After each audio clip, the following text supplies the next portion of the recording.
It's season 3, episode 9, and if things look a little bit different, it's because they are. This is the first show that I am now doing back in Canada. I am now in the lovely city of Winnipeg, and I'm going to say it's lovely because I haven't really explored everything yet, although I've been here quite a few times. Yes, it's cold. Yes, on the drive from Toronto to Winnipeg, I saw someone spin out twice, probably because he decided he didn't need snow tires. And yeah, you kind of do. Yeah. But yeah. So what you're saying, if anything goes wrong with this podcast from now on, we could just blame Canada. Blame Canada. Well, get your singing voice ready because you're making a special appearance next Tuesday when Evan finally lost a bet to me, and he will be joining us with the Canadian national anthem. I don't know if it's going to be in English or French. You can check that out. I'm going to plug early in the way. Based on my French pronunciation. So I am in a competitive trivia league. There you get 6 questions every day. You're not supposed to cheat and everything. And I got 5 out of 6 right today. And the one I got wrong basically boiled down to what was the name of the company that made Meghan Markle's wedding dress for the royal wedding. All I knew was it's French. It was founded by a man in 1956, and that the woman who designed her dress was the first head designer of that company ever. Mm-hmm. So I went with Dior as a guess, but apparently it's Givenchy, as I was told. I said it was Givenchy, and my wife nearly smacked me. So apparently it's Givenchy. So, and I'm sure I'm mispronouncing that anyway. So I'm sure if I did it for pure international conflict, I could do it in French. But so it wasn't Levi's? It was not Levi's. No. Okay. All right. That's I don't know what you mean. With me, I want to rip my friend was in league with me. He guessed Chanel, which is pretty much the only company in the world we all know was founded by a woman. Well, it's got to be more than that. I know, but like Coco Chanel is probably the most famous ever female founder of a company. I guess so. Yeah. So I don't know. I never thought about that. So there you go. Yeah, but a lot's changed in this little week. No frogs. No frogs. You're in Canada and there are no frogs because you're not in Quebec. Sorry. Oh, that's right. Yeah, there's no whistling frogs here. So like that's kind of neat that we don't have to worry about that in the background. We're in the same time zone, and that's pretty goddamn awesome. I won't be doing this at midnight my time. That's kind of cool. Very true. So I'm pumped for that. But there, and we try to stay away from politics, but this kind of goes into my shit smorgasbord. Russia. I'm just going to talk about the whole sports situation. I gotta admit, I did not see this coming. For those in a well, Russia's invaded Ukraine, and the International Sporting Committee is actually pretty much in unison. Mm-hmm. I did not see that coming because usually that just doesn't happen. I'm trying to think of the last time people were just sort of kicked out of something. It's also interesting that Russia apparently agreed to not invade until after the Olympics were over. That doesn't surprise me at all. I told my dad that very thing. He said, well, they're going to invade, so not until the Olympics are done. I did say that. I did that does not shock me at all. That was I don't say New York Times didn't necessarily report it. They just said that they intercepted something that alluded to that. They didn't necessarily confirm or deny it. So just to keep herself out of any kind of, but yeah. I totally believe that. So this is going to be one of those more things where I want to have more of a conversation than necessarily my take, because I'm kind of interested in your take. You being the soccer guy, me being, I guess, more of a hockey guy when it comes to this. So FIFA has pulled the World Cup, or not the World, no, was it the Euros from St. Petersburg? Or not the Euros? Or no, so it was a qualifying. So for the last part of the World Cup qualifying, there's 12 teams for 3 spots in Europe.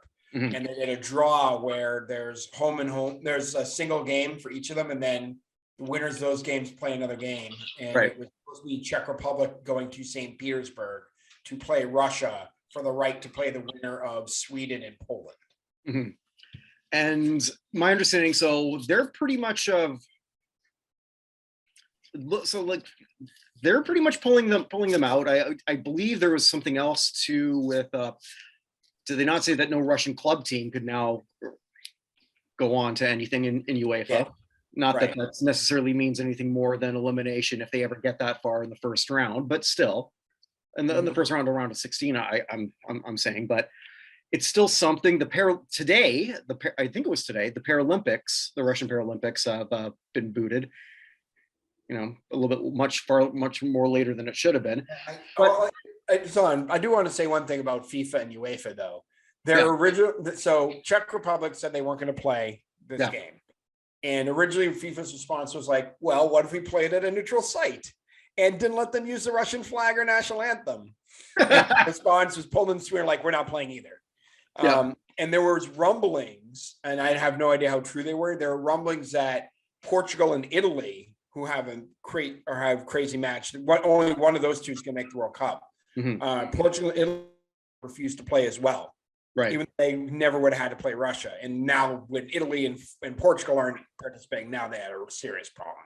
Mhm. So it was just easier to dump the one than all the rest of the stuff. So Yeah, and so again, I'm not trying to make FIFA or UEFA out to be heroes. They're certainly not. they are certainly but not. The FIFA and UEFA do the bare minimum, which is more than I could say for the MLB. We'll get to that later. I figured as much. I mean, like this is pretty much the Rob Manfred lack of show. Ooh, that would be a good sort of like a EA Sports game. Rob Manfred, the no show. So actually, what would that game entail? Him just sort of like sitting on his ass, smiling inappropriately, and stumbling over answers to basic questions. there is like anyone watching can sort of insert politician here for that joke. I know, but yeah. Anyway, continue. Yeah. So I found that fascinating that this is actually occurring, and so it makes you think of other sports where Russia has a presence. Now I'm back in Canada, and watching Canadian news. Sure enough, the first thing is, well, what are the hockey players saying? Now, last week you mentioned Ovechkin, and he does have a personal relationship with Putin. What that is, I don't know. Whether they just sort of like did some photo ops, whether they're golf buddies, or whether they're really good friends. Don't know. And I thought more about the other people, the other Russians of lesser profile. I think there's about over 40 in the league right now, maybe more in the NHL.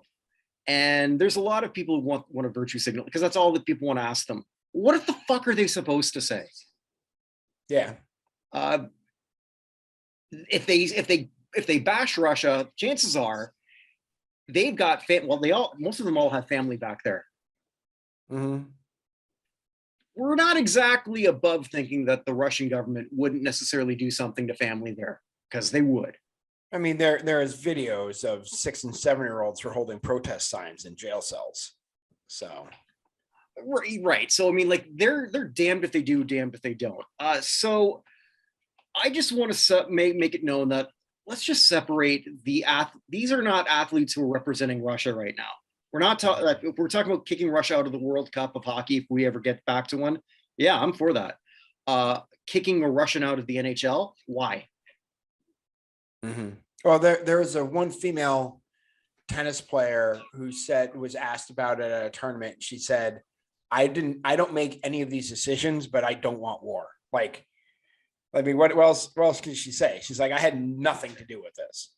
Yeah, and there's got to be some kind of fear involved. Artemi Panarin of the Rangers, excellent hockey player. If the Rangers go deep, or if they win it all, it's likely a big deal because of him. Did put something on Instagram, pulled it, like an anti-war thing. So probably due to some kind of pressure. So I guess not that we've got a big enough presence right now, but media, just don't virtue signal. They can't answer you anyway. You know the fuck they can't. Don't do this. Dominic Hasek is also, have you read what he said? I didn't read what Hasek said. No. Yeah, Hasek, and for those not aware, he should be. He's probably one of the greatest goalies of all time, if not in the top five. Member like from the Czech Republic, who has said that the NHL should kick out all the Russians.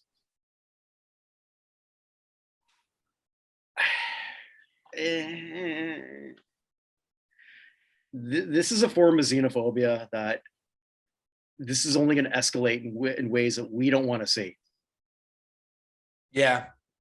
I'm very interested here too. I don't know if you know this. Winnipeg actually has a giant Ukrainian population. I should maybe not say giant because I'm implying that there's like 6'10" Ukrainian people here. As far as I could tell from the news, they all seem to be about 6'10", but continue. Yeah. Sure.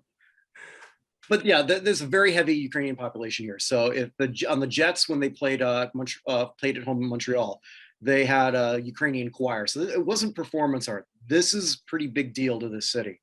When I was in Toronto, Jasper the Friendly Corgi, follow him on Instagram, Jasper_the Friendly Corgi. We were walking around by the Royal York. I guess I've now been to another protest by accident. We're not going to protest. We're not going to protest. So, I mean, like this is a really big deal. I just want to make sure that we're not punishing athletes who are representing themselves. I know I'm saying spare the millionaires, which sounds weird, but they're not representing their country. They're representing the Washington Capitals or the New York Rangers or whatever team we're talking about. You and I both don't want to be represented by what our governments do. Oh, I know, 100%. Yeah. So I just sort of ask the same of this. That's sort of my one thing. Yeah. So pulling the Russian teams from international competition makes I'm 1,000% for that. Right. But it's also amazing how much has happened and how much geopolitically, not just in sports world, but everywhere, this has changed with everything. But I mean, Abramovich is being forced, or maybe not necessarily being forced, but he stepped down from ownership of Chelsea. I saw that, yeah. And is now going to sell the team. And I know that it's hard to remember this now, but Chelsea was it was a team that had some history, but had become a bit of a backwater before Abramovich got there. Mm-hmm. So I don't know what that means for that team, but I mean, and it's also interesting that, you know, and I'm certainly not defending anybody, but the selective outrage. I mean, the oligarchs from other countries who own teams in like Leicester City is owned by someone from UAE. Like there's Saudis owning other oil guys. Like it's interesting how this all happens. And I understand why it's happening now. But I've never seen this. I've always seen it where the country pulls out of events. Yeah. When the Soviet Union did that, in what was it, 84's response to the US pullout in 1980. It's good. I honestly think. I mean, it's a weird way to finally get Russia not to compete. I know. Olympics. I mean, what are they gonna have to do? Invade somebody? I guess the answer to that is yes. Well, yeah. So I mean, like that's just sort of like the one thing I really wanted to say, because that's sort of been bothering me. Needless to say, traveling all week, I haven't been watching as much sports as I would like. So if I just bleed into my regular section, elevator up, elevator down, pretty much elevator down is any mid-level Russian hockey player right now who might need international competition to bolster their Hockey Hall of Fame chances. Makes sense. Maybe someone like, I don't consider him mid-level, I consider him like top level, but who knows for how long, Igor Shesterkin, the Rangers goalie, going back to the Rangers. There's a good chance that there's a very good chance that he may not get to play internationally again for Russia on any meaningful level. And yeah, he's doing exceptionally well. He could win the Vezina, but you got to do more. Mm-hmm. You know, Ovechkin said, again, leave the millionaire alone. Right. Again, what answer are you hoping to get? I mean, it's the same thing with Brady and Trump. I'd say that's a little bit less, but it's significantly less. I understand, yeah. But like if you ask, I mean, sort of same thing though. You ask these folks their political opinion. I mean, and I've said the same thing. I'll say the same thing I've said in many of these shows. I support an athlete saying as much as they want, and his freedom, for example. I support LeBron James, even when I don't agree with him. I think he can say as much as he wants. I also think that an athlete can say nothing, and we're not entitled to their opinion. Just sorry, I do want to say though, I did think it was funny when Ennis Freedom got traded from the Celtics and then got released. There's a whole side of the right-wing media was saying that he was the first ballot Hall of Famer before he started talking about China and that the league was blackballed. Whoa! Did someone from the right? Someone actually said that? Yeah, there are a couple people who are on about that. You know, the guy who's made 0 all-star teams. I like it. I think he's got driven out of the league, and I've said that. I said this was going to happen. I never once said that Ennis Freedom is an all-star or in a first ballot Hall of Famer. He's a no ballot Hall of Famer. 100%. No, I just thought it was kind of funny with their overreaction.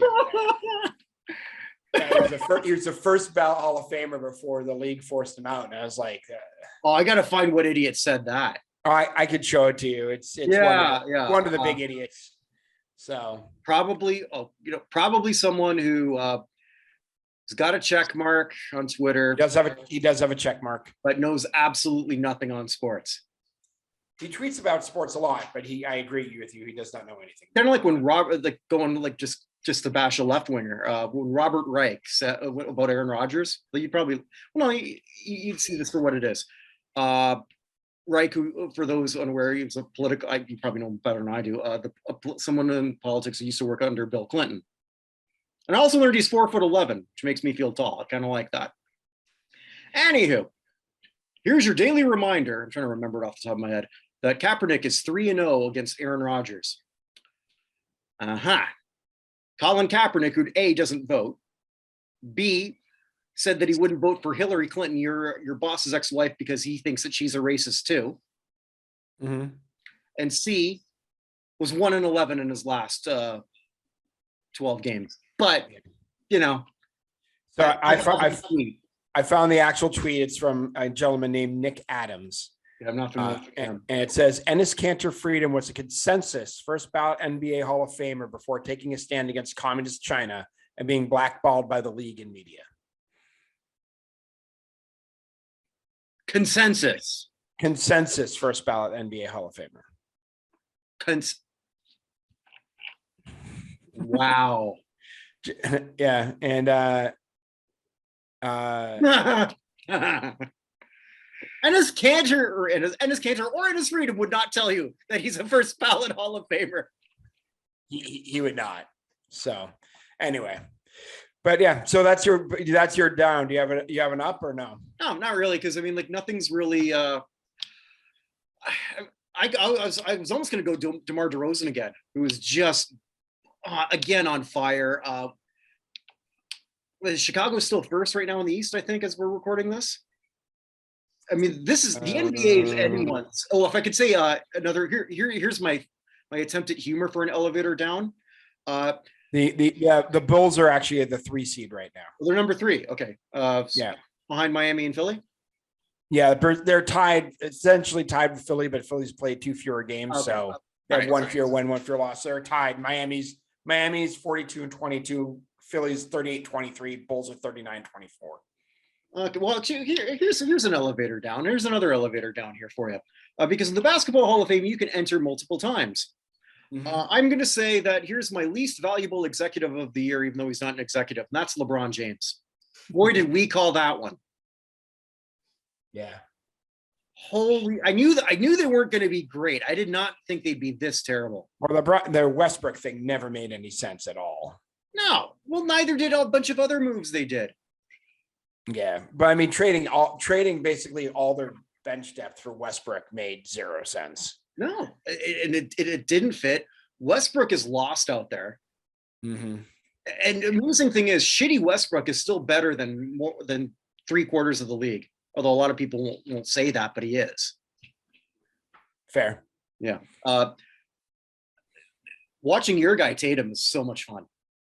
Yeah, I've got the second half. I watched the first half of John Morant and the Grizzlies against the Celtics today. Morant was terrible in the first half. So I got the second half to watch. I already know what happened. Yeah, Tatum and Robert Williams has become an actual NBA player. So he is Robert. They keep talking about needing a third star. I legitimately think Robert Williams has a chance to. I don't think he would ever be the number 1 or number 2 on a team, but certainly a number 3, 4 type player on a championship team, I think is entirely possible. I like him. I like his play. I like tough defensive players. Always have. And his nickname is amazing. Time Lord is just a great nickname. I didn't even know his nickname. Yeah, the Time Lord, because he just makes everything stop. Awesome. So yeah, I mean, I could have sort of like just botched, like just thrown in one that just for the sake of it, but it's been a sort of a busy week. Understood. Yeah. I was amazed you're here. I said, just for honesty, I sent him a message at 5:45 Central Time. Like, he sent me a message saying he got to Winnipeg. I'm like, oh, awesome. We're delaying, right? we're postponing, right? And you're like, no, I'm ready to go. I'm like, oh, cool. Yeah. So Central Time, baby. Central Time. Central Time. I mean, that's the other thing too. I'm far less likely to be fucking hammered now too. That's also true. Yeah. By the way, did we ever figure out what it is? So just in case anyone wants to be grossed out at home, I'm trying to get rid of some of the random collection of beverages. Okay. Yeah. So when I put it together of Scotch and apple juice, it came up Scotch and apple juice. Okay. So we need a good name for it. I don't know. I mean, would it be the Macintosh? Because that's Scottish, and an apple. Apple brown burpee. Yeah, I know. I've had lots of weird combinations over the years trying to get rid of stuff. This is actually one of the better ones. There you go. So I'm looking forward to affordable Jack Daniels again. There you go. 4 times too much on the island. Cheaper than gas. Yeah. We've got a main event here if we want to get to that. Should we just do the let's do the one we lost first, then we'll do the main event. Okay. Just so we're break it up a little bit. So sure. Okay, so there weren't a ton of big names this week, which is nice. I mean, it's terrible when anyone passes away, but we didn't have I think we only lost one Hall of Famer that I could find this week. Danny Unveils, who is a racing driver, only native Hawaiian ever to compete in Indianapolis 500, known as Ongas or the Flying Hawaiian, passed away at the age of 79. Almost killed at the 81 Indy 500, which he had several arm and leg fractures and internal injuries. But yeah, he was a member of the he's inducted in the Motorsports Hall of Fame in 2000, and the National Hot Rod Association has him as one of their 50 greatest drivers. But yeah, he passed away from congestive heart failure at the age of 79. Other folks we lost a couple of Chargers this week. Former offensive lineman Shane Olivea passed away at only the age of 40. Olivea was a 7th round pick who started 57 of the 60 games of his career. Actually got signed to a second contract, 6-year, $24 million deal, then tested positive for drugs and then didn't show up for the second drug test, and got cut by the Chargers and ended up on the Giants, got injured in the Giants and never played in the NFL again. But he passed away at only the age of 40. I don't see exactly what the cause of death was. We also lost Lionel James, the little train, passed away at the age of 59. Member of the Chargers' 40th anniversary team, running back, only 5'6", more of a scat back type guy. Passed away after a long illness at the age of 59. So he was also used to be the offensive coordinator of the Arena Football 2 League team, the Birmingham Steel Dogs, and as well as a member of the running back coach for the Birmingham Thunderbolts of the XFL. So I guess when you're an offensive coordinator, one thing you don't have to worry about saying is, well, just don't run out of bounds in the Arena League. Yeah, that is true. You have other things to worry about in the Premier League, but that is not one of the issues. From the world of music, Snooty Wild passed away. He was shot to death at the age of 36. He had hit number 19 in 2014 with the song Yayo with Yo Gotti, and he hit the main charts with Made Me featuring K Camp the same year.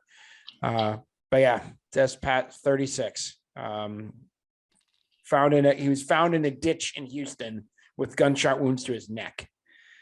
So not the way to go. He was actually trying to become a professional athlete, but when he was 17, someone stabbed him in his knee, and he ended his athletic career. So yeah, sounded like it was a tough life.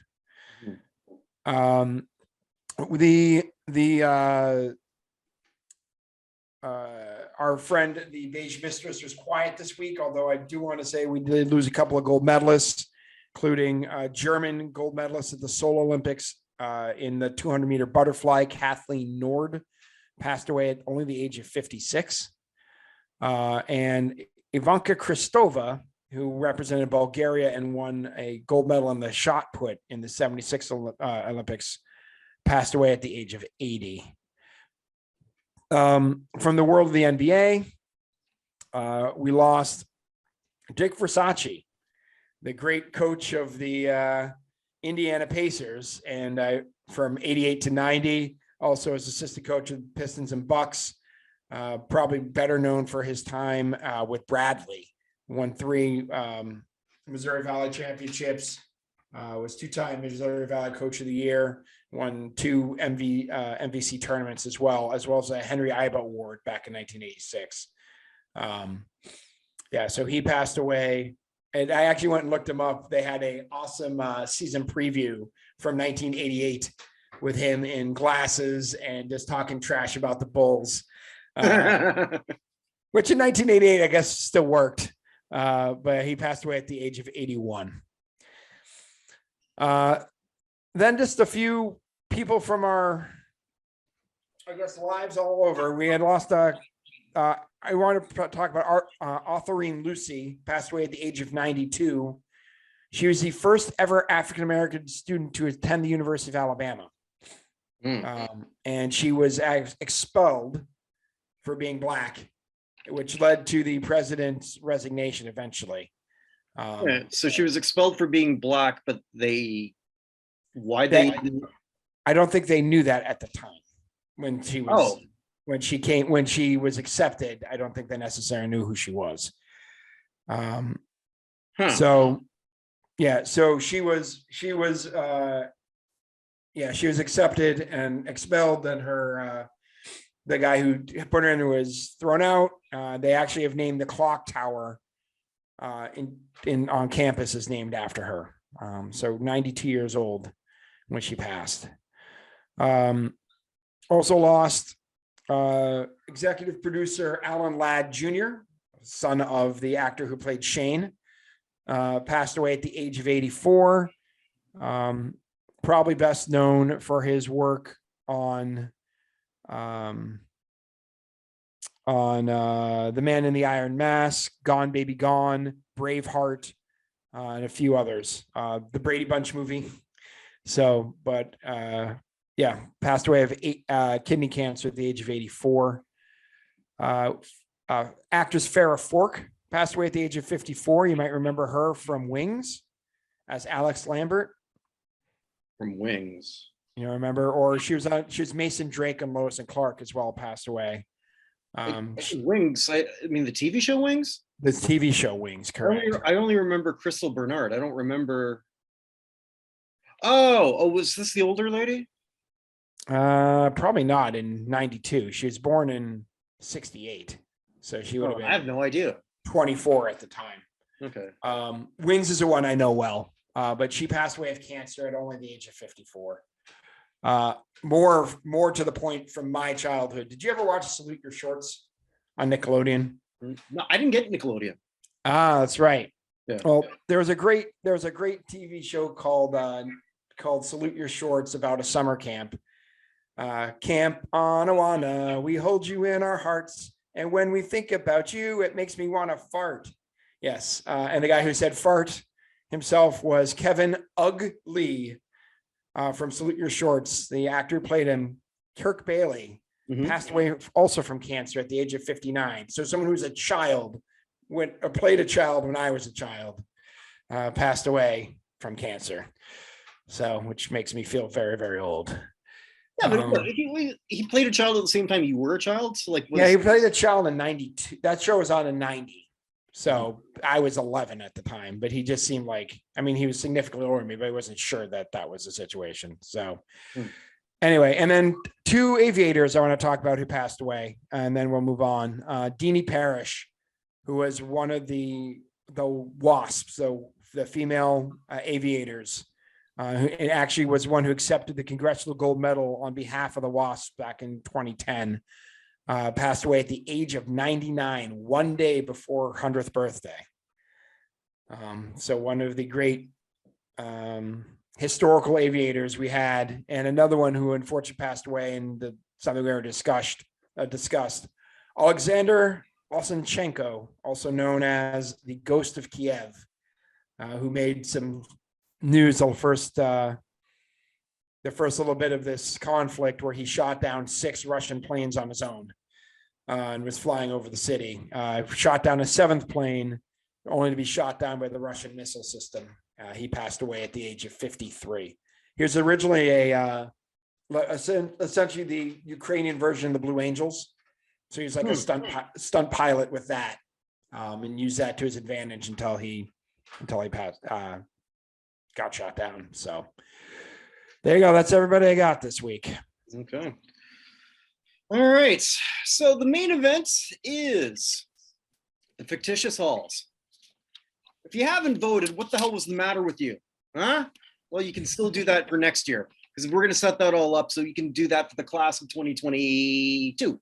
Oh, so this is officially the announcement, which isn't even online yet. No, it's not even online. So like this way I get to surprise you. Hold on. I didn't realize that. So let me go to Mahal. I haven't even sent it to the webmaster yet. So which one are we starting with? Which one do you want to start off with? Hold on. I got to find that. I want to see if I can guess. Okay. So I know this is great content where I'm trying to figure this out here as we go. Well, we'll start with the Fictitious Rock and Roll Hall of Fame. Sorry, it's Fictitious Rock. So why don't you explain it while I'm finding what I'm looking for? All right. So the Fictitious Rock and Roll Hall of Fame is kind of the way it sounds. You know what the Rock and Roll Hall of Fame is. Of course you do, because you're listening to this show or you're watching us here. We're looking pretty good, aren't we? We're not. Well, you're watching anyway. So, I thought it would be a great idea just to do all those bands that technically don't exist. Now, it was kind of weird when the first class had the Monkees, which do exist or did exist, but they really didn't actually play their own music until they did. But though they didn't actually have these adventures where they're running around castles or whatever the hell. Well, they were created for a TV show, because we also had the Blues Brothers. Right. And we've also had the Gorillas. Right. Spinal Tap, which then eventually started playing. Correct. And just to make things even more strange, Dr. Teeth and the Electric Mayhem actually played a concert at a festival recently. Like, all right. But sometimes that's just how it goes. So if there's any ambiguity, and I've already had people messaging, well, these people are real, I saw them. Yeah, okay, I know you saw them, but they didn't actually do those things that you think they did. Like Tenacious D, they're in the Rock and Roll Hall of Fame. There is no actual pick of Destiny. It doesn't exist. Their election was just a tribute anyway. Right. So I mean, it's a very strange and I get confused. So we just come up with the nominees. And if you have a problem with who gets elected, vote. Take it up with everybody, because it's an open vote. I didn't pick it. You did. All of you did. So how many so we had both the contributors, and we had the actual class. Right. But the contributors are the first class of contributors. So let's start with the contributors. How many contributors did we have elected? 3. 3 contributors. Wow. Yeah, I'm going to go with 3 for the first class. Moving forward, it's only going to be 2. Okay, so I'm going to guess, and I have no way of knowing this. Nope. No way. So let's just go over the contributors. We have Alexander Cabot from the Archie comics. Yep. Bruce Dickinson of More Cowbell fame. Yes. Burton Mercer. How would you best go with that? I'm shocked he made it this far. That's John Candy's role as a cop who just wanted to see the Blues Brothers play. Yeah, at the Palace Ballroom. Okay. Colonel Homer Simpson. Colonel Homer Simpson, manager of Lurleen Lumpkin. Yep. Curtis. Also from the Blues Brothers. He's the one who taught Jake and Elwood how to be Blues Brothers, I guess. Understood. Yeah.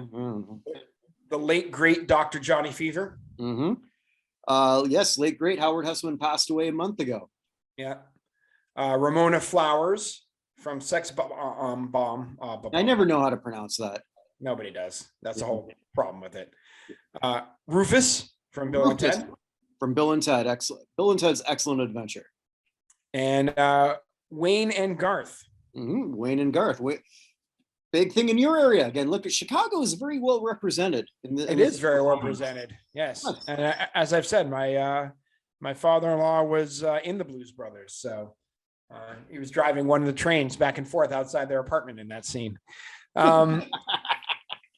So I'm going to go with, I think the most obvious electee here is Wayne and Garth. You are correct. They are official inductees into the Rock and Roll Hall of Fame, fictitious Rock and Roll Hall of Fame class of 2021. This was delayed by COVID. Got it. I'm gonna go with Dr. Johnny Fever. You are correct again. The leading vote getter. Oh, that's not surprising. I should have gone with him first anyway, but I've just figured Wayne and Garth would probably rule the day. We got one more of these folks. Yes. I don't think it's Alexander Cabot.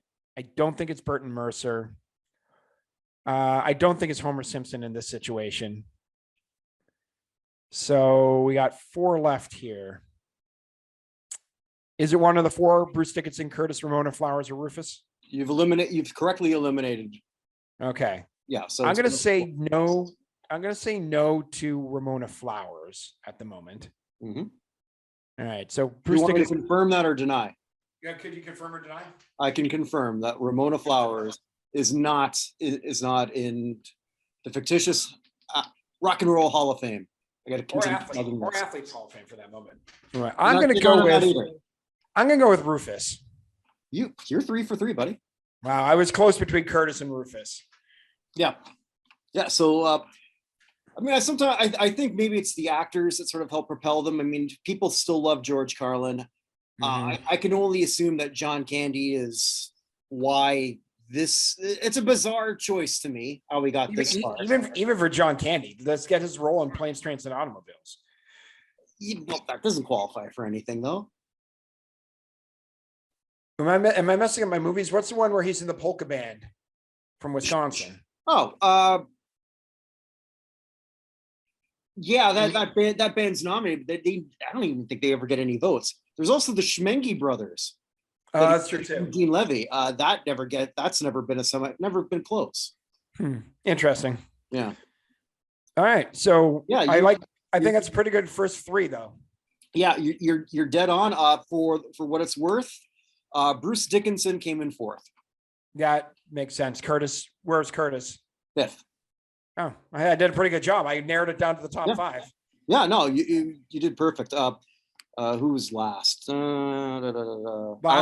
Alexander Cabot was last. Yeah. Burton Mercer, Colonel Homer were pretty low. Cool. Yeah. Oh, sorry. No, Ramona Flowers was ahead of Curtis. Oh, okay. Yeah. So I got yeah. So that is for that. And would you like to take a guess for who is the fictitious rock and rollers? Now, in this thing, at least, well, I guess it is sort of confusing with one of them. Yeah, well, I there's one I'm going to guess automatically just because I know how things have gone before. But so how many members do we have? 3. 3 again. All right, so let's go through who the nominees were. I'll just name them. You can talk about them. Alice Bowie. Alice Bowie, finalist still quite often. Cheech and Chong, mostly in this case Cheech. I think Chong was just there. Right.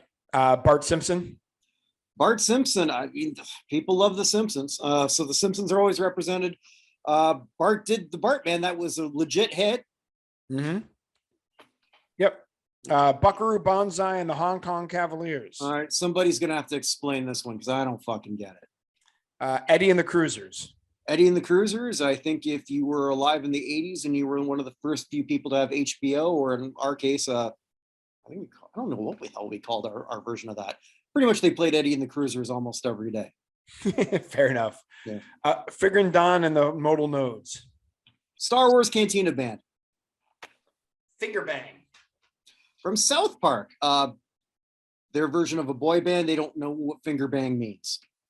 I just want to say, you don't want to say the three of them in a row. Finger and Dan and the Modal Nodes, Finger Bang, Hannah Montana. I never even thought of that, but yeah.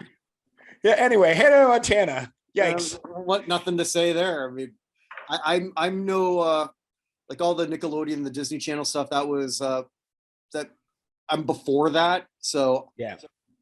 When all that shit blew up, I mean, I knew it was I knew it was big. That's all I can really say. So, Gem and the Holograms. Not the movie, just the cartoon. Just the cartoon. Yep. Yep. Michigan J Frog, who loves the Michigan rag. Another one that keeps getting a lot of votes, and I don't personally know why. I think that Frog is annoying as shit. I mean, that's kind of his shtick, is that he's annoying as shit. Well, not only that, he's doing all this crappy music too. I don't understand. Ricky Ricardo. Babalu. Schroeder. Another one that gets a lot of votes. I don't quite get, but because he's people love the Peanuts, and he's karmic balance for Lucy, always taking the football away from. But he doesn't really do anything. He ignores Lucy, which is the whole point, because Lucy's so terrible to Charlie, and Lucy's in love with Schroeder, and Schroeder just could care less. So yeah, why does he keep falling for that damn football gag? I'm not sure. The Archies. The Archies, they did go #1 in the real world. That actually was kind of, I'm going to do a blatant self-promotion. We did look at that on another one of Kirk Buchner's show. Wait, did I just do that singularly and then talk to myself, refer to myself in the third person? Yeah, I did. Yeah, which Evan Nolan will be a guest on soon on how the hell did this go #1? We looked at the Archies' #1 hit, Sugar Sugar. Yep. The B Sharps, back to the Simpsons. The B Sharps should have got in way before Bleeding Gums Murphy, but I didn't pick it. You guys did. Bleeding Gum Murphy is a very popular character. He was never popular. It's our running joke. The Partridge Family. They'll make you happy. They will indeed. And the School of Rock. The only one that's actually franchised itself. Isn't that one of the many things that now become running like a play everywhere now? Yeah, well, we have a School of Rock here in my town. Oh, you can actually go, and the kids will perform at like festivals and stuff around here. So, all right, so we got 3 of these in. Well, the obvious one, for reasons that don't make sense to anybody, is going to be Buckaroo Banzai and the Hong Kong Cavaliers, who get voted way more than we anticipate. not this time. Oh, they didn't get in. Nope. Wow. All right, because I wouldn't have done that normally if I didn't know the voting patterns from before. Yeah, just in case people are wondering what Evan's talking about. For whatever reason, at one point in time, they blew everyone away. They had more votes than everyone else combined in the semifinals, or to get them to the semifinals, and then enough to get them through to the finals. I don't know. Of course, I didn't really look that hard to figure out where it's coming from. Who knows? Yeah. All right. So now that we've eliminated that one, I will say I'm going to start with Gem and the Holograms. No, 4th. Really? Yeah. Wow. Well, then the Archies. Yes. Okay, that's fair. They're the only one with an actual #1 hit. So yeah, and I also sort of gave a bit of a hint. That's the only one that sort of cross pollinates. Yeah, that makes sense. So the other two now you'll know don't. but then none of them really do. So Yeah, I mean, the Partridge Family sort of did, I guess. yeah, But, but I'm trying to remember when yeah, no, I suppose so. Or was it credited to David Cassidy? I don't remember. it could have been. I don't remember either. All right, so let's just go with the B sharps. No. Ooh, I'm doing worse at this one. This is harder. It's a lot harder because it's the patterns aren't there. Figure and Dan and the modal nodes. They finished 5th. Wow, Cantina Band's on in Hannah Montana. No, Hannah did very poorly. I now it's just random. It feels that way to me too. Finger Bang, Nope. Eddie and the Cruisers. Yes. Okay, who was number one vote getter? Was it? It was Eddie and the Cruisers. Wow, interesting. Mm-hmm. And then I'll just go with Bart because he's Bart. No. Oh man, I'm running out. Schroeder. Schroeder's in. Wow. So the Archies, Schroeder, and Eddie and the Cruisers. Yeah, that's not exactly if this was any kind of like real world or any fictitious world for that matter, I don't see this really sort of like being a Lollapalooza lineup, do you? It just doesn't fit. Oh, you want to see a real stinker? You ever see Eddie and the Cruisers 2? No, I did not know Eddie and the Cruisers 2 existed. PU, terrible. Fair enough. All right. Horrible. So I have to say the contributors class is strong. I agree with the Archies being in. I have no trouble with that. The other one seemed a little bit random comparatively with who else is here. I don't know. You made a compelling argument for Schroeder. I'll say that. More so than I ever gave him credit for. So Well, I'll tell you, I didn't vote for him. So, all right, cool. So we have six Hall of Famers there. So now we go to the Athlete Hall. yeah, so there's only 3. Let's just do the veterans. Oh, hold on.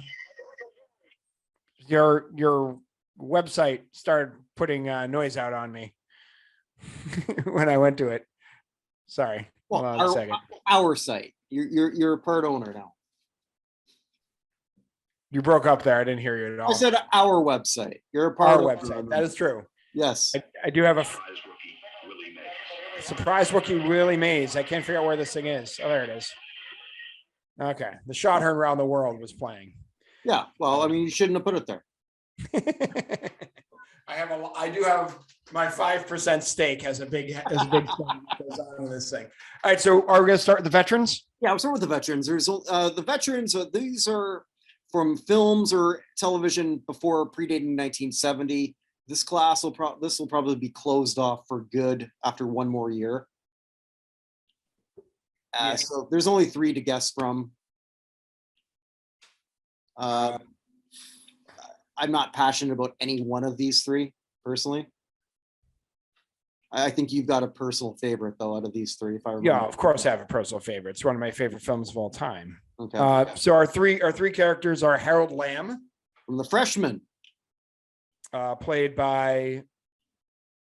I can't think. I'm looking at him. I can't think of who that's. He's played by Harold Lloyd, right? Yes. Yeah. Greta Mueller Sonia Henney. from Ice Capades? I don't remember. Sun Valley Serenade No, Sun Valley Serenade. and Velvet Brown. Elizabeth Taylor, National Velvet. There we go. I'm gonna guess that Harold Lamb is the one who got elected. You are back on track, sir. Yeah. I mean, it's football, figure skating, or horseback riding. I mean, it's. I thought Elizabeth Taylor. I thought because in the semis, Elizabeth Taylor had the most votes, or Velvet Brown had the most votes. So out of the 3, it's the most recognizable for most people. So I thought that was going to go through. It did not. It actually did very well in the semis, very poor in the finals. I don't know why. Interesting. Yeah. All right.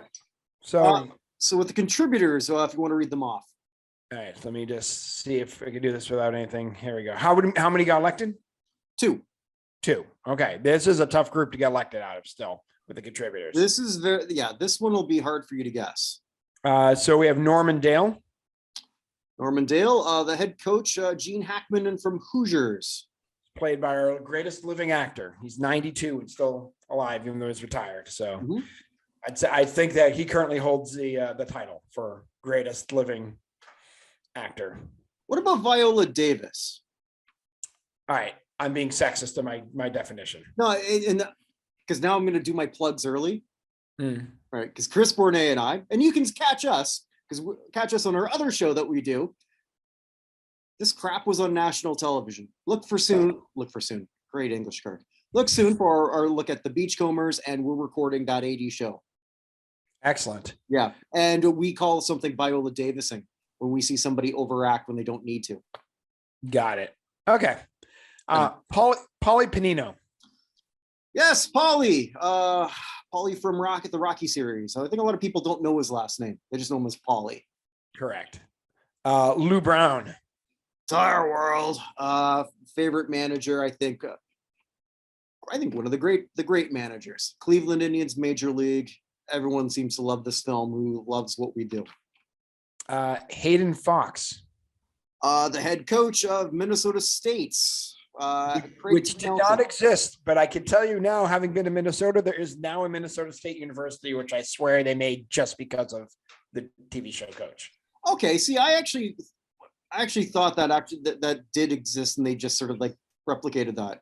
No, there were like six, like Massachusetts doesn't have a Massachusetts State. There are a bunch of them that don't have a state school, and Minnesota was just like the one that cared most about football.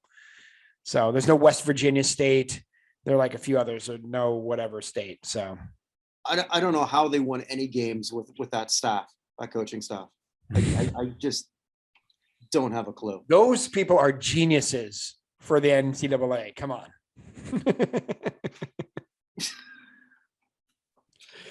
This is true. Irv Blitzer. The John Candy effect again. Irv Blitzer, that was, for people unaware, like, that was in Cool Runnings. And if you're saying, hey, that really happened. Okay, the only thing they got right was that there was actually 4 Jamaicans in the bobsled. None of them were named Sanka Coffee or Yul Brenner or whatever the fuck. The lead guy was named Dudley Stokes, but I guess that just didn't play. You can't make fun of him with a name like that. I suppose not. Terrence Mann. Terrence Mann. He took me to a baseball game. That's not how it went, but James Earl Jones, Field of Dreams. Annie Savoy. Oh my. Susan Sarandon, who just does not age. How do you look like that at 75 and that's legal? I know, but yeah. How? Bull Durham, yes. Jerry Maguire. Show me the money. I honestly thought when I put this all together, I thought this was going to be a first ballot entry. Mm-hmm. There have been years where this never even made the finals. The only thing I can think of is, I guess maybe we have generally a male audience. They consider this a little bit of a chick flick, which it kind of is. True. I honestly, that's the only thing I can really think of. Frank Drebin, Detective Frank Drebin. Another surprise to me. I love Leslie Nielsen. I love that movie. He was an umpire for like 5 minutes of it. That's it, but everyone loves it. Just by the way, he's my first guest for getting in. I'm telling you that right now. Okay. And Caretaker, the Chris Rock version. The Chris Rock version. I think that, again, that this is sort of the love of the actor. Yeah, this is the Longest Yard again. So yeah, Longest Yard. All right. So I'm going with Frank Drebin as my first guess. No. Okay. Well, the correct answers, just by the way, I'll say the correct answers should be Norman Dale and Lou Brown. You're half right. Norman Dale. Yes, Hoosiers is finally represented. Wow. One of the great basketball films, one of the best actors, as you mentioned. I'm in complete agreement with everything you said about Gene Hackman. Even when he sucks, he doesn't suck. Even when he Viola Davises in Poseidon Adventure. Lead them, Rogo. Okay. Thank you for getting that one. But Yeah, that's Poseidon Adventure, of course. It's one of my favorite movies. I've seen Poseidon Adventure 400 times. Actually, there's a lot of Viola Davising in that one. I mean, Shelley Winters. Shelley Winters after she swimming, of course. Like Roddy McDowell, like falling and then catching I bring that scene up all the time with people. It sounds weird. But where Roddy McDowell falling down and catching the ladder on like the third rung and then falling and somehow falling into water into an explosion. I mean, come on. When you were training for Tough Mudder, were you sort of like replicating that? Oh yeah, that actually is kind of like what I look like on the monkey bars for the Spartan race. I will agree with that. So all right, so if it's not Lou Brown, the next obvious one I think is Paulie Panino from Rocky. Finally, yes, that is We've correct. got everyone else from Rocky in. So yeah, one with the worst. Jerry. What was it? Yeah, Jerry Maguire was dead last. Then Caretaker, then Frank Drebin, then Irv Blitzer again. I don't get it, but I don't have to get it. Yeah, so be it. So who was third? Third, Lou Brown, but a distant. Okay. All right. So that's fine. It really wasn't close. Okay. Well, hey, I'm okay with Norman Dale and Paula Panino. There's nothing wrong with that group of two guys. So I that almost closes everything on the Rocky series, sort of. Yeah. Well, I mean, we still got Adonis Creed on the other side here. So that's right. So all right. So the athletes, we have Adonis Creed from the Rocky series. Yep. Al Cervic. Hey everybody, we're gonna get laid. I can't do it, but all the way May Morbido. Madonna. I've said it before, I will say it again. The only movie where she didn't suck. I think when she played I think I brought this up before in Dick Tracy, everybody was just supposed to be a cartoon character, so it worked for me. Breathless Mahoney and Dick Tracy. Just because they all sucked. Fair. Yeah. Chaz Michaels. Will Ferrell, never been inducted. Wow. Yeah. Or will he be? Dun dun dun dun. I don't think so. Greg Goldberg. A lot more people remember the Mighty Ducks fondlier. More fondly than I do. Jack Elliott with the best mustache in sports history. And fictitious sports. People watch Blue Bloods. I mean, I don't know. I might be one of the few that really like Mr. Baseball. That's the film where this is from. But I mean, I'm a sucker for anything baseball related, and it's unique. There isn't any other one like this. Mm-hmm. Well, another baseball, Jake Taylor. Another from Major League, the catcher. My personal favorite character from that film. How many? We already have Wild Thing Vaughn, and we have Willie Mays Hayes in already, correct? Correct. Okay. Jeff the Dude Lebowski, who I guess is an athlete. Well, I mean, I guess that's what a lot of people agree to because he keeps becoming a finalist. Hey, man, there's nobody better at abiding in the history of sport than the dude. Jimmy Chitwood. Hoosiers. I can't even tell you the name. I can't remember the name of the actor. I think that's all he ever did. But if you've seen Hoosiers, they don't win without Jimmy Chitwood. Although they try at one point. He only puts his four guys out there. Yeah. Lee. I've said this before. I will say it again. The worst organized karate tournament ever. But it's Enter the Dragon. It's Bruce Lee, and he's awesome, and he's a god. Yeah. Pete LaFleur from Average Joe's. Dodgeball. A great film. A personal favorite. I love it every time I see it. 5 rules in dodgeball. Yep.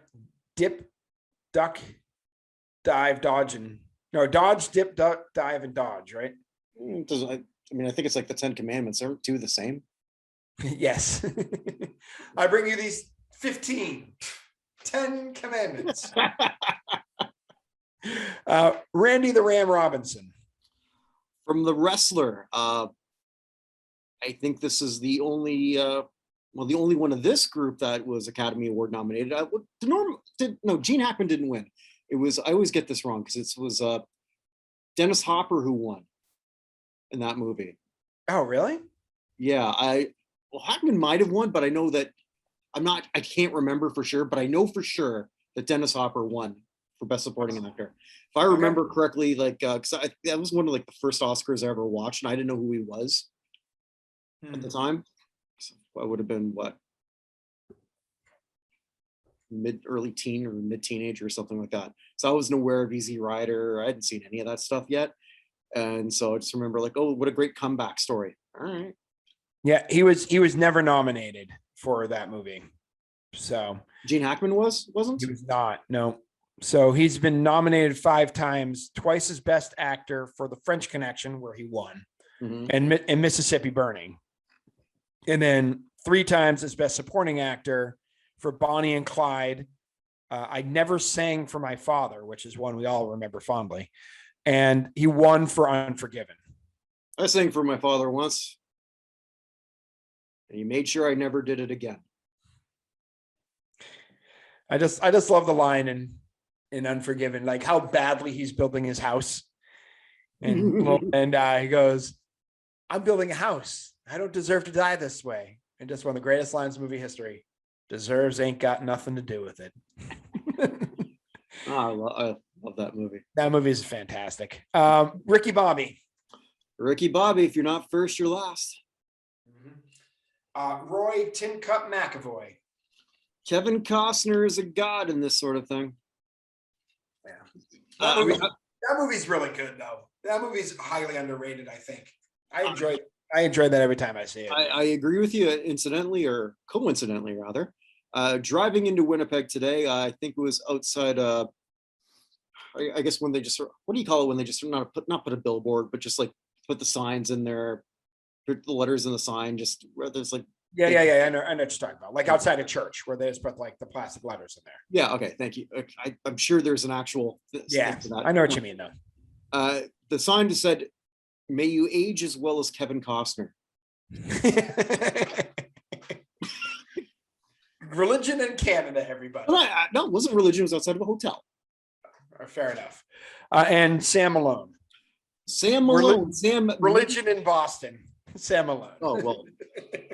I've been trying to find it and I can't. It was back when I used to get a subscription to Sports Illustrated. At the end of Cheers, someone actually wrote up the whole article on Sam's career. Can't find it, and I'm not going to pay for SI online. I understand. Can't be. Yeah, that is the worst website there is. So all right, so we had 3 get in, I'm imagining. You are correct. All right. So looking at this, I am going to say the first one that makes the most sense to me is Al Cervic. Close. He did not. Figured Rodney would be getting in here at some point. Well, all right. Well, for him. Well, I mean, the best role for anyone here is Randy the Ram Robinson. Did he get in? He did not. Oh, that's. Oh, wait a minute. That's another one. He was nominated. No, he won. He won. Yeah, he won for Best Actor. Yeah. All right. So, guy who won for Best Actor is going to lose out to 3 of these folks. So, the dude. He did not. Wow. Lee. Close. 4th. Man. Now I'm pretty far down on my list here. Pete LaFleur. Nope. Roy McAvoy. No. Man. All right. Hold on a second here. I've guessed there's only 3 and I've guessed 1, 2, 3, 4, 5, 6 of them already. 6 out of 15. I haven't gotten any. Ricky Bobby. No. Wow. Jimmy Chitwood. Yes. All right. So Hoosiers finally gets its due with two votes here. And that's pretty much where it ends, because if they didn't vote in Dennis Hopper, they're not going to do it now. Yeah. All right. And So Barbara Hershey is not a possibility. I did not place her as a. Who was also nominated. I mean, I'm Jake Taylor. Yes. Wow. And then Greg Goldberg. No. Okay. I was gonna say I was just going on the roll of stuff here. All right. So Jimmy Chitwood, Jake Taylor, Adonis Creed. No. Chaz Michaels. No. There was only like 3 left. Yeah. So it's one of those 3. Sam Malone. Yes, he did. Wow. Sam Malone, Jake Taylor, and Jimmy Chitwood. Yes. Because my other choices here were Jack Elliott and Dead last. And all the way more male, more DeVito. Second to last. Second last. Yeah. Wow. Yeah. Lee, Tin Cup, Ricky Bobby, very, very close. Lee, Jimmy. So Jimmy Chitwood, Jake Taylor, Sam Malone. Who is number 1? Sam Malone. Wow. Who was in 4th? You said was Bruce Lee, or just Lee, Okay. just the character Lee. All right. Wow. Not the class I was anticipating there either. Yeah, man, I love that movie, Enter the Dragon. I still remember like that opening thing where they're recruiting him to go there, and Bruce Lee's character just comes up with the most logical thing when they're recruiting him to go do this. Why doesn't just someone go in there with guns? And then the guy, this is the British guy, no guns, Lee. Okay. I do have to say, and none of this is going to sound weird, but my daughter has kind of got a Lee from Enter the Dragon vibe going right now with her hair and her. I know she's a white girl, a white 9-year-old girl, but she's really got like a Lee thing going at the moment. It's very strange. She's unintentionally doing it, but she takes karate, and with her haircut and kind of physique as a 9-year-old, kind of like all long muscles and abs. She kind of reminds me of Lee, strangely. Okay, so do not challenge her to karate. Oh, she punches me all the time. So okay.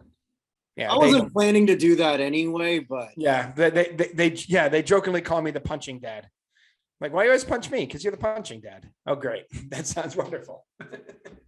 That sounds like an Adam Sandler film. It does sound like Adam Sandler's film, but it's weird though, because whenever we're together, all the cousins and everyone jump on me. Like there are 8 adults, and it's always me. If I sit on the couch, somebody will come up and do whatever. I don't know. Hit me in the head with a pillow from behind. So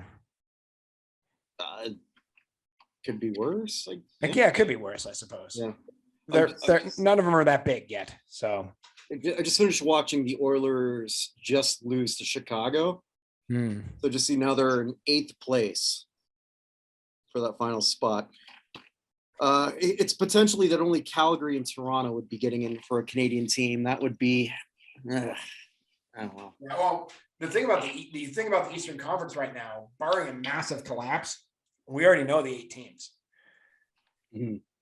Like the Bruins have are the 4th place team in their division. I think they've got where's theirs?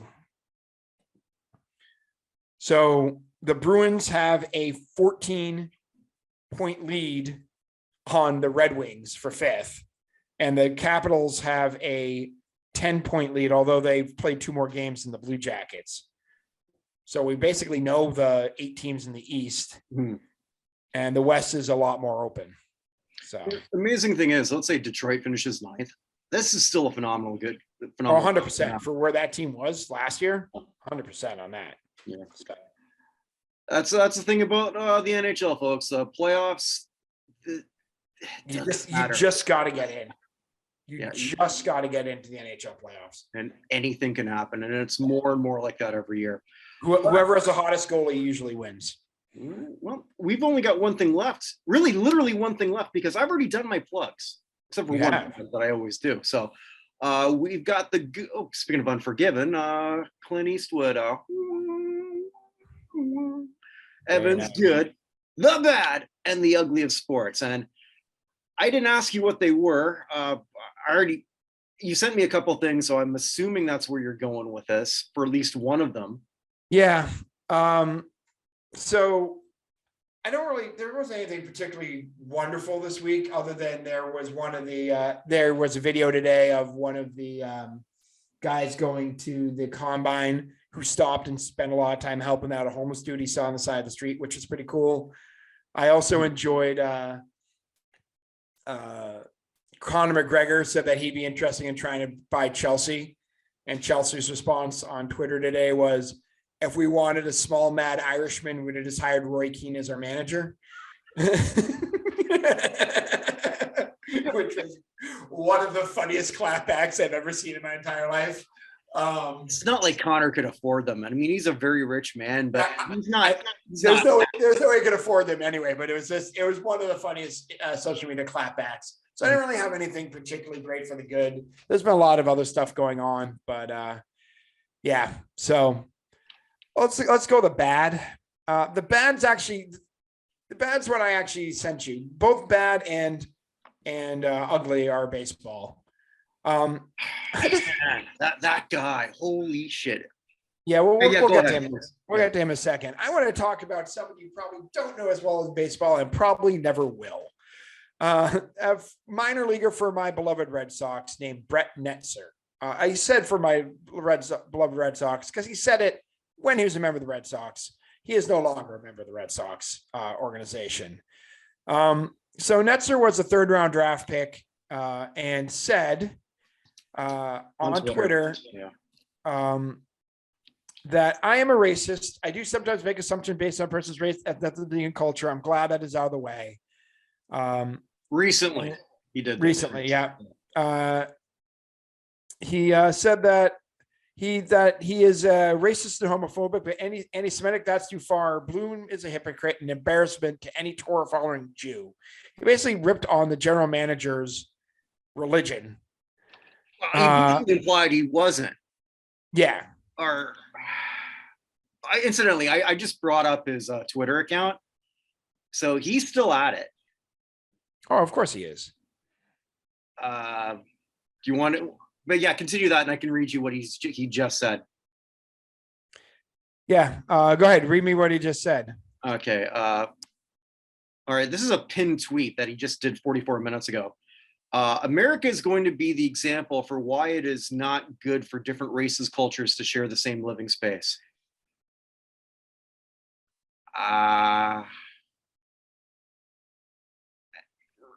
If you're looking for a job at OAN, they're going to say no.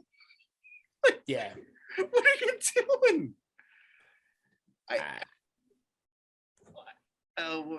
The last one, are Hebrews forbidden to have relations with other groups of people other than fellow Hebrews? Is that based on the Torah? In America, when other races are racist, it gets exposed while Black people hide behind a mask of victimhood, therefore making it impossible for Blacks to be racist. And for what reason is everyone too scared to call a spade a spell? God.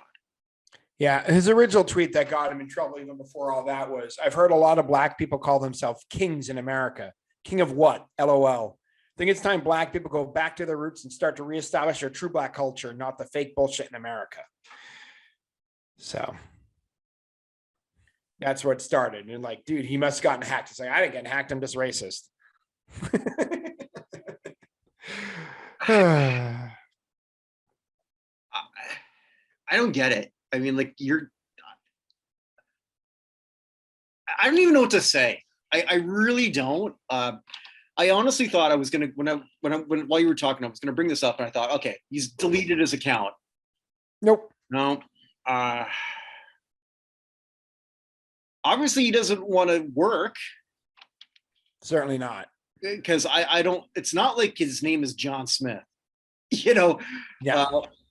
So you go to HR, you type in this name, like, yeah, we're good. Yeah. I don't understand how anyone, unless he is deliberately trying to troll himself out of work, or he's trying something completely new, or to do some other line of work, which I don't believe that either. Mm-hmm. This is not a guy playing 4D chess. No. And yeah, I don't know. And just like a lot of the white supremacist type people out there, he just does not look like, your typical person who you would be claiming to be the master race. It's weird. He kind of looks like a guy who should have a face tattoo. No, I mean, does that make sense? Look at what he looks like. I just read the tweets. I never actually looked at the guy. I'm going to bring him up. He looks like Shaggy, like not the singer Shaggy from Scooby-Doo combined with like Vanilla Ice without the tats. Oh, so, yeah. I can sort of see where you're going there. He's got Vanilla Ice nose up and Shaggy from Scooby-Doo nose down. I mean, even then, I mean, you can't base shit on what someone looks like or anything like that. But still, like, what? Yeah, I mean, I don't know. Although, having said that, it doesn't look far off what you'd think. No, he doesn't. So anyway, that's my bad. I mean, he doesn't really matter. He's never going to play in the majors. He may end up in OAN, but it's just like he's not going to end up in OAN. They don't want this. Nobody wants this. You can't, because they're like, right? Anyone who thinks like this doesn't want to make it look like they actually do if you're in a position of power. Maybe. So he's unhireable in any facet of life. I don't know what he's trying to do other than commit career. Well, he did commit career suicide. So yeah. Anyway, can you imagine this? I'm afraid of where this is going to go. No. It's just okay. Let's say this guy plays one of your favorite lines. Oh, I got hacked. Yeah, well, yeah. Someone said he must have gotten hacked, and he responded like, "No, dude, I didn't get hacked." Okay, but let's say he says, "I repent." Right. What fucking locker room is going to look at this guy and say, "You know what? Yeah, I forgive you for all of this." Nobody. I mean, Aubrey Huff played in the league a very long time, my friend. Aubrey Huff never went nearly like this. Well, at least when he was playing, I'll agree with that. So, I don't think so. Yeah, I don't know. Everyone just said he was the single worst teammate they'd ever had. So, yeah. Anyway. What about Sean Avery? Did you see his comeback failed? I don't. That man does not exist. All right, let's get to the ugly. The ugly is the way in which the media is carrying the water for the owners in this negotiation with Major League Baseball, and how little trust I would have in this whole process, seeing the commissioner's performance at his press conference on Tuesday. I didn't see it. I just heard it. So I heard it first. I heard it live on the radio. I was driving home from work and I listened to the whole thing. I stayed in the car for the listen to the questions afterwards. He sounded like when I was in law school, we used to have a Professor Rounds, who would literally go, he'd ask a question, and if you didn't know, he'd say, press your left. He would just like work his way through until I got an answer. And this man was a lawyer, and he just sounded like someone who didn't have a professor who did that and just was making him struggle his way through explaining a case he didn't read. Like, it was bad. He came out smiling and like laughing. He's like, this is a terrible day for the Major League Baseball. Like, I know his job is to provide a shield for the owners. And I know that this negotiation was not easy because there's really not two parties to this negotiation. There's four. The first party is the highly compensated players. The second party is the low compensated players. The third party is the rich owners. And the fourth party is the Colorado Rockies. No, the fourth party is the poor owners who accept money and don't actually spend it, right? And what the Red Sox and Dodgers and Yankees want is very different from what the Marlins and Pirates and A's want, right? And Rockies. The Rockies are among the worst run franchises in sports we just don't talk about because they don't really matter, right? Nobody cares about West Coast baseball, or I guess mountain time zone baseball in that case. And because of that, they didn't really come together, but like the players were just trying not to get quite as badly screwed as it last time. I know people are like, they're millionaires. How are they getting screwed? They are the product in baseball, right? People are like, oh, but who makes $60,000 like for minor leaguer out of whatever? Great. I understand that. There aren't that many. Less. A lot fewer, A right? lot less than there was a few years ago. But like, they are the product. If you replace the top, someone put the point itself, you replace the top 1,200 baseball players with the next 1,200 greatest baseball players, everything falls apart. If you replace these 30 owners with 30 random businessmen, everything is fine. Nothing changes. Although we did see an incompetent one, who, no shock there, Derek Jeter wasn't as good as we thought he would be. Or, of course, nobody forced that. Yeah, I mean, like, but Derek Jeter, yeah, I don't know, but I'm not going to go into Jeter because it does. That's such a subplot that it doesn't even matter what was going on. Right. But their negotiation was ridiculous. Like everything they came up with, like they're like, we agreed to this. Some of the things they agreed to were just like basic stuff. Like, yes, we will agree to the rookie of the year and the runner up getting a full year of service time, no matter when they came up during the season. Ooh, 4 players are benefited. Yay. Right? Like they're like making a big deal out of this. Oh, we compromised and we only did 12 teams in the playoffs rather than 14. Okay. That's still like more than you had 2 years ago. The whole thing's in such bad faith. And but the competitive balance tax is the only thing. The competitive balance tax is the only thing that matters. But this goes back to the whole media thing. So of course they're going to carry water for the owners because it's a lot easier to make players look selfish and greedy. And here you have owners being so, okay, you're doing it again. You're making your product unlikable and you're letting people do it so that you don't look bad. But most people don't know who owns shit. 100%. But the other problem here, and again, going back to the AP talking about what vehicle the players arrived in, where we talked about last week, but a couple things. One, both the major MLB network and ESPN covered the commissioner's context live in its entirety and cut the player's response before it was over. I didn't know that. Left in the middle. And this is after the MLB network just fired Ken Rosenthal for being critical of them.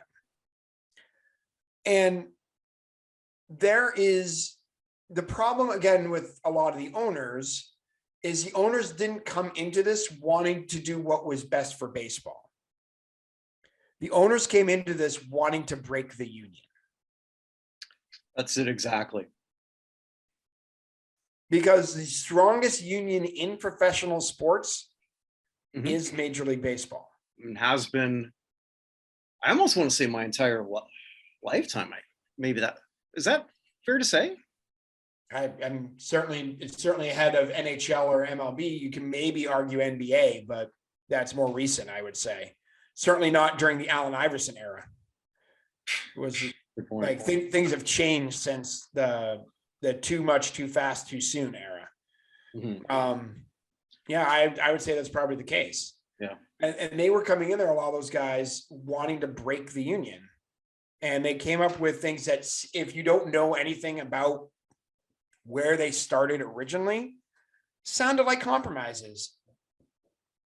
But the competitive balance tax was what mattered the most.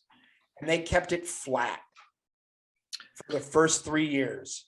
because it's essentially functioning as a salary cap at the moment. And Right. teams like the Yankees, who were under it last year, aren't paying it because they don't want to pay the Oakland A's and the Tampa Bay Rays. Well, to be honest, Tampa does really well with what they got. I actually am not going to be mad at Tampa for anything. And the A's actually try to compete too. But there are other teams that are just not trying to compete. Right. And that's why the players wanted a draft lottery. Although the draft matters the least in Major League Baseball of any of the sports. Hockey's getting up there because there's so many misses in that one. But yeah, I'd agree with that. Yeah. Well, the Bruins had 3 draft picks in a row in one of those years, and the 3 players picked immediately after would have been better than any of the 3 guys they selected. But yeah, the idea that there was a deadline on Monday that they extended to Tuesday and they couldn't play without it. They're like, well, the counter caught up on us. They had 42 days. They didn't negotiate at all. If the counter mattered that much, they would do that. And it's sad. And I think the saddest thing too, Evan, I already know that's going to be your ugly next week too. I don't see how it's not loud. I mean, a lot can happen in 7 days, but Rob Manfred will still be Rob Manfred. And the owner, but here's the other thing: the owners don't want April baseball. No, they make money on opening day, and it's the worst month of the year for them. So if they cancel all 30 games, they don't care. Although the players will, because the players say their contracts are guaranteed, and that's going to end up in court. If they play a season, they get paid for the whole amount. And there it is, isn't it? Well, and the other important thing is they have to play at least 138. Because if they don't pay 138, they have to give money back to all of their broadcasters for revenue.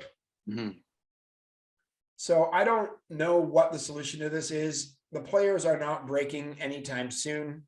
Maybe they do in May. I don't know. But they're not going to break. There's no advantage. They had that press conference talking about how we're going to do these things that look really bad for the players to turn them down. But when you ultimately look at it, what the owners make out of their teams dwarfs what the players are getting back. And the players are that league. Baseball. A sport we watch in spite of itself. Yeah. Well, and with that, I'll do one last plug. Please do. Hey, you know, I didn't buy a book. I wrote a book. I could buy my book, but I'd buy it at cost. But you should all buy my book. I can't sell it to you at cost. I mean, I could, but you need to make some money. I got to make it just a little bit. Wrestling fans, Chavo Guerrero Sr., we lost him. He's a great man, and I got to write his story while he was still with us. Check that out on Amazon. Chavo Guerrero Instant Classic. I'm a little bit biased. I think it's pretty good. Decent reviews on Amazon, except for you one fucker in Australia. Go fuck yourself. But anyway, I thought it was still good. And there's always the show that I do with Vinny. I haven't promoted that one. Vinny Laspinuso, our wonder kid of our group, he makes some interesting Hall of Fame cases. Check out that if you want to hear him sort of explain why some people you've never heard of, I never heard of most of them he talks about, and why they should be in the Hall of Fame. And usually I don't always agree with him, but my eyes are opened a little bit more. So it's very entertaining and it's very quick. Evan and I talk for an hour. Vinny and I just do this for 10 minutes, so it's a pretty quick one. Yeah, sounds good. Yeah. And with that, the show is closed. Wherever you may be, wherever you may be. Oh man, my English not good this show. I English well speaking. Oh God, yeah. If I was ever going to edit any stuff out, this would probably be the one to make me sound a little bit more intelligent. I'm not the most intelligent sounding, but I've been traveling. I've been driving. I guess that takes a lot out of you. I don't know. Maybe it does, maybe it doesn't, but I still wish you all the same wherever you are. Stay safe, everyone. Take care.